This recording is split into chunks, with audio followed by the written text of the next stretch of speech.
All right, Curtis is on the road, Jack Kerouac style. I'm been trying to get you guys some content. It's been wild.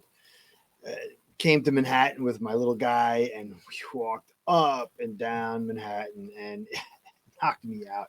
And then I don't know if some of you remember my best friend Nino. He was diagnosed with cancer, so we're visiting him as well. That's his Conan statue. You can see how we are really good friends. We both love Conan. So, guys, I want to cover the Dolphins preseason game. Some really great information, obviously, with Brewer and things that were transpiring one week. I didn't get to that. So, but I want to cover the Dolphins game, the preseason game, 20-13 victory. You know, the victory don't mean jack, but it's still nice. It feels good. There were some real big injuries. The Dolphins are taking many, many hits this off season. Nothing catastrophic, I don't think. But still, it's creating a little bit of a hiccup situation. And we got to come out hot. And so I think we should be a little concerned. But there's nothing at this stage that is dreadfully concerning. Like last year, we lost Ramsey. So I'm going to get into the game. Obviously, we have, before we get crazy about anything, positives and negatives, these were mostly third stringers with some second stringers in there. This was a vanilla calls. There was no attacking. There was no game plan. It wasn't anything that either side was trying to really win. It was more about, let's see how these guys respond to certain situations. And because it is a lower level competition, third strings, guys not making it and such, you have to keep that all in the context. Now, there is some good stuff. What you want to see is players that you hope that are starters or quality backups, they shine amongst the lower level competition. And we had some of that. Obviously, you know me, I'm the offensive line guy. Patrick Paul is a guy I really like as a person, a guy who I think really could be a big foundational piece for the Dolphins. Offensive line makes the NFL world go round. For 3 years, I've been saying that, and a lot of people were dismissing it. But now you're hearing a lot of people saying, oh, this offensive line thing. Patrick Paul as a quality backup tackle this season and a starter next season would be huge, huge for this franchise. And he shined. There's things you can see with his footwork that needs to be fixed. What you're seeing here is not what he would do against first string talent or against teams planning to attack him. But this is what you wanted to see, a big guy who's able to dominate with talent. There's some things that need to be cleaned up, but he's a second round pick. And a lot of these guys are not that. He should have dominated. He did dominate. And what I like to see is the run blocking. It wasn't fantastic, but there was a lot of nice life in his run blocking. There was clear signs of his physical domination. Footwork still needs to improve. A lot of areas need to be, built up. I still don't see him at this stage being ready to start. Some people are talking about having him start at right tackle and moving Jackson inside. That's never happening. Jackson would be terrible as a guard. He's just not strong enough. He'd be exposed. He's no way. This kid needs to stay at tackle in order to have any chance to get himself to where we need him. And then Paul's he's not ready for that. So I don't see that as a viable option. But Paul is trending in a positive direction of being a quality backup guy and then a starter next year. He's doing everything that can be done for the most part to show that was a right pick. Now, messed up. Bonner, he was definitely left on an island. I think it was Barry Jackson talked about that. This is what this is about. You take your piece and you're like, I wonder what this guy can do. Let's experiment here. Let's test this piece. He was tested. He got beat a little bit. There was a comeback route that it should have been caught. It's a bad throw. He got beat on that. He got beat on the deep play. But there was some other plays. I didn't like his tackling. There was one tackling where he just got run over. But that's things you can work on. But you can see this kid's got talent. I don't think he's ready to start. I think he's a nice little piece that shows really good talent. but still a ways to go to be a starter. But as a player on your roster, as a depth piece in your secondary, I think the kid is looking pretty good. And he still needs more marination, but I really enjoyed what I saw from him. Tyndall, he finally had some pop. He's been having pop with the blitzes. That's one thing. The blitzes, a lot of his stuff. He's a guy that should be dominating. He's in his third season, and he should be dominating. He's made some pop on the blitzes. A lot of those blitzes were scheme-free blitzes, but it's nice to see, but I wouldn't get too crazy. Sanders, kicker, man, big time. We need that. We're going to need that. You need a quality kicker, and he had that 58-yard. He had a bunch of really nice kicks. Sanders is a big piece for us. And then there's Jalen Wright. He definitely showed some stuff. The speed, the burst, where he brought back from right to left. This kid's a player, but it's going to come down to the offensive line creating. You're not going to do that with any consistency against first stringers in regular season games, but you saw this kid's a talent. And if we just get some blocking, I really like what this kid's going to do. I really think there's an opportunity for what he showed on the tape here that in those draws we like to run, the RPOs, if we give them the ball inside, these teams that want to play 4 down linemen and drop 7, they might find themselves in a quandary. I'm not saying he's going through, some people say Barry Sanders or something. I think it was a little bit of a joke, but this kid's got talent.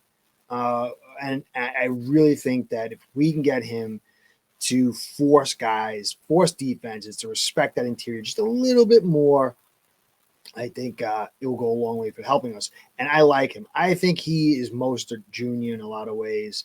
I think he'll take the weight off Mostert. Mostert is a great player for us. And I think he's a great mentor for Jalen Wright. And so I was very I loved seeing that. Running backs and all offensive linemen. It's not, modern football so much. Most people want to quarterbacks and throwing the football. But to me, that's the heart of the game. I hear everyone talking about, we're going to bully people and be tough. You don't bully teams, and you're not tough unless you can run the football. You might be tough on one side of football. You might have some tough receivers.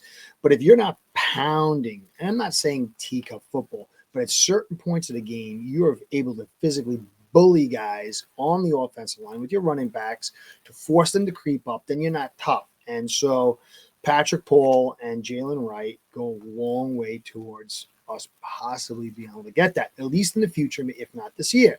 So quarterback situation, people are very concerned about the quarterback situation. I'm hearing Skyler and White.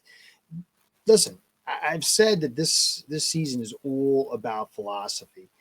Chris Greer's philosophy of throwing the football, having a very light, skimpy offensive line, running to the edges, that's going to test everything. We've designed this team that a quarterback needs to get that ball out quick. He needs to get it with anticipation. He needs to get it within a 2.25.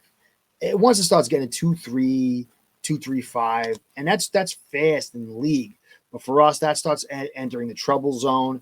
And Skyler and White, they just don't have the release. They don't have the anticipation. They don't have the ability to get the ball out quick enough to really uplift this offensive line like Tua does. But we've built ourselves into a very pigeonholed situation with the way we've designed things because the offensive line can't take control. It's got to be constantly uplifted. That Skyler and White just don't fit. They don't fit because they don't get the ball out fast enough either in their head or with their arm. And I see people talk about Tannehill. Tannehill is even slower. He's got the movement skills, which is nice, but then you have to change everything around. What we really needed is, with what we designed, another guy who can throw the ball fast as a quality backup. So everything can be kind of pulled together to be the same without having to change things. So as long as we have this offensive line, Skyler and White are just not going to be what we need. So it is what it is. Now we got his injuries. Keon Smith went down. He was playing left guard due to injuries. He can't play tackle. He's not strong enough. When you go inside, you have to have more strength, ability to anchor because you're going against bigger guys. He got injured. I I mean, I'm sad for the kid. I want to see the kid succeed, but he's not a guy for us. And I hear talk, we're going to keep maybe 10 offensive line. We might have to with all these injuries, but Keelan Smith is not a guy that you want to ride with, I think, long term. Brewer, we got some information that it's the snapping hand, thumb, week to week. What does that mean? I don't know. They could be hiding it. It's not good either because we're just not building. There's so much chemistry involved in the offensive line. We're moving pieces in and out. Tehran really hasn't played. Wynn hasn't played. And now Brewer's going to be in and out with Eichenberg snapping. I guess it's good that Eichenberg gets some more practice snapping. But we've got issues there. Ryan Hayes, he's not good. He's not right tackle, left tackle. He's just not there. He's another guy who doesn't have the anchor point yet, the strength. So this offensive line should be concerned. It still should be very much a concern, aside from Paul, who I do think is a shining spot for us. But, Cotton and Hayes and Driscoll, I mean, Driscoll's should be dominating the third stringers. And Cotton, he's been around. He got a lot of time last year. I'm really not high on it, but we still have Wynn coming back, Brewer, and Tehran, and any moves. So I wouldn't jump off the cliff yet. Tanakana, I wrote his name down, so I can remember it this time. He is playing pretty good, having a good camp, and he got injured. I don't know what the status is. That kind of sucks. But he constantly gets these injury things. Some of these guys could be stashed. Grayson Murphy, I know Reason. He really was big on Murphy. Murphy was playing really good. It sucks that he got injured. But Chop's dealing with something. Kamara's dealing with something. There's lots of injuries on this team. That's going to slow down the consistency. Again, the good thing is nothing is critical. No one's out forever and for long periods of time that we know of. But the offensive line, this series of injuries that's going to create instability across both the defense and the offense, I think it's a little concerning. But overall, it's not bad. We showed some fight, got the victory. I think some guys, key guys, Jalen Wright and Sanders and Paul and even Bonner, these are guys you want to pop at this stage. So we've raised the bar of evaluation. And then next week is probably going to be the big one. I think that's how they do it now. Things change with this new system. So I think next week will be a very big week for us. I think we'll see more starters and we'll see with these injuries. But overall, guys, aside from the injuries and the concerning offensive line, there's a lot of good stuff to be happy about. So that's it. On the road, trying to do my best. A little bit of emotional time with my good guy over here, my best friend, and how he's doing. And then my kid dragging me around up and down Manhattan. So I'll try to get back to you guys tomorrow with some more information. But anyway, Curtis saying, be well, go Phins. Curtis out.